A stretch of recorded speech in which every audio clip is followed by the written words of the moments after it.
उससे सख्त सवालात करती जुनैरा, ऑनेस्टली आप मुझे बताएं, आप इंटरव्यू करती हैं, अगर आप उसे देखे सख्त सवाल भी करती ना, अगर आप उस बच्ची को या लड़के को रियलाइज करवाती, स्टार्ट ही आप यहाँ से करती हैं कि भाई आप लोगों ने किया गलत है, बताइए। उसके बाद आप समझती हैं कि आपके बाद इंप्रेशन और तरह से जाता, इंटरव्यू तब भी हिट होता, रेटिंग तो तब भी आती, लेकिन एक बड़ा हैप्पी माहौल में, एनवायरनमेंट में जो इंटरव्यू किया गया, I don't think so that was right.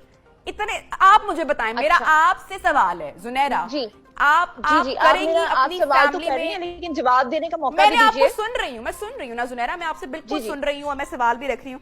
आप मुझे बताइए, मेरा आपसे ये सवाल है जी, मेरा आपसे ये सवाल है कि क्या आपने मेरा इंटरव्यू देखा है? मैंने आपका भी इंटरव्यू देखा है, मैंने आपके कॉलीग्स का भी इंटरव्यू देखा है। जी, तो आपने कहा कि आपको कुछ सख्त सवालात करने चाहिए थे, तो यहाँ मैं आपको बता दूं कि पिछले जिस तरह के करने चाहिए थे वैसे नहीं किए गए जुनैरा। आपका बेसिक तजाद ही है, आप गैंग की बात कर रही हैं, आप भैंसों के टीके की बात कर रही हैं। आपको तो लड़की को बताना चाहिए था ना कि भाई तुम कैसे अपने माँ बाप के जज्बात को मजरूह करके यहाँ पर आ गई हो, क्या ये ठीक था? उसके बाद आप बात करती पहले उससे कि तुम्हारा फेवरेट ड्रिंक कौन सा है, ये बात बाद में की जाती कि कौन सा शरबत पसंद करती हो। नबीहा देखें, अगर आप असल में चाह रही हैं टीआरपी के लिए ऐसा कुछ मत करने। अगर आपने मेरा इंटरव्यू वाकई टीआरपी के लिए सोशल मीडिया जो करता है ना, इलेक्ट्रॉनिक मीडिया, उसके पास से भी नहीं गुजरा हुआ मिस।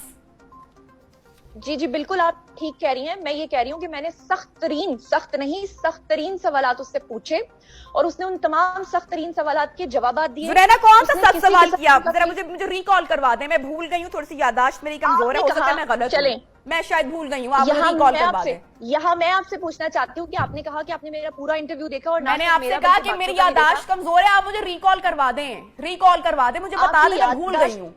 आप कह रही है ना कि आपने सख्त सवाल किए।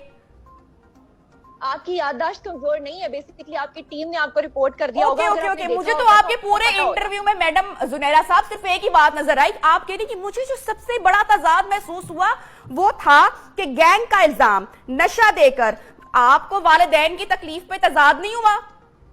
आपको परेशानी है कि एक बच्ची भाग गई है, उसको भैंसों के टीके लग रहे हैं, उसको गैंग कोई मुलविस है, आपको तजाद किसी और बात पे नहीं हुआ? दुख किसी और बात का नहीं आपको हुआ? आप कमाल कर रही हैं, आप किस तरह के सवाल कर रही हैं। मैंने सारे सवाल उससे पूछे, अगर आपने मेरा इंटरव्यू देखा होता तो आपको पता होता, आपकी टीम ने आपको रिपोर्ट कर दिया है और आप यहाँ पर मेरे साथ बहस कर रही हैं। मैंने तो उससे एक सवाल पूछा, मैंने तो उससे ये भी कहा कि अपने वालिदैन से आपका इंटरव्यू मैंने मेरे साथ साथ पूरे पाकिस्तान ने मैडम आपका इंटरव्यू देख लिया है और जो रिस्पॉन्ड उन्होंने किया है और जो फीडबैक उन्होंने दिया है, आपने मेरे ख्याल से आंखें बंद की हुई हैं और हमने उन इंटरव्यू के जो फीडबैक या जो रिस्पॉन्ड आया है उसको मद्देनजर रखते हुए मैं आपसे बात करने की कोशिश कर रही थी, लेकिन मुझे लगता है कि आप जवाब नहीं दे पा रही हो जुनैरा। बहरहाल मुझे लगता है कि हमें अपना थोड़ा सा जो रवैया है, हमारा जो कंडक्ट है, हमारी जो जिम्मेदारी है, हमें उसका एहसास करने की जरूरत